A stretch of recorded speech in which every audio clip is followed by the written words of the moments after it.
তিন রকমের ধর্মের লোক বেশি আছে, খ্রিস্টান, ইসলাম আর হিন্দু। 100 জন খ্রিস্টানকে যদি একই প্রশ্ন করে তোদের ভগবানকে, একবারই বলবে আমাদের ভগবান ঈসা মসিহ, যিশু ক্রাইস্ট। মুসলমানকে জিজ্ঞাসা করবে 3 থেকে 5 মানে মৃত্যুর আগে পর্যন্ত, যাকে এই তোদের ভগবানকে, একই উত্তর দেবে, ভাই আমাদের ভগবান হলো আল্লাহ। হিন্দুদেরকে যদি একই প্রশ্ন করা হয়, ভাই তোদের ভগবানকে, কনফিউজ।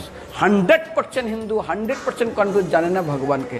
দ্বিতীয়ত, যদি তুই মুসলমানকে জিজ্ঞাসা হয় তোরা মসজিদে কেন যাচ্ছিস, ওদের শেখানো হয় মসজিদে যেতে হবে নামাজ আদায় করার জন্য।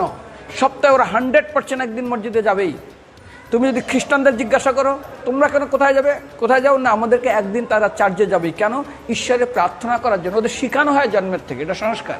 আর হিন্দুদের যদি জিজ্ঞাসা করে তোমরা মন্দিরে কেন যাচ্ছ, হ্যাঁ আমার ছেলের বিয়ে হচ্ছে না, আমার মেয়ের বাচ্চা হচ্ছে না, আমার বাবা হসপিটালে আছে, কালকের আমার মামলার ডেট আছে, আমার ব্যবসা খুব খারাপ, আমার শরীর খুব খারাপ। 99.99 হিন্দু জানে না মন্দিরে কেন আসে।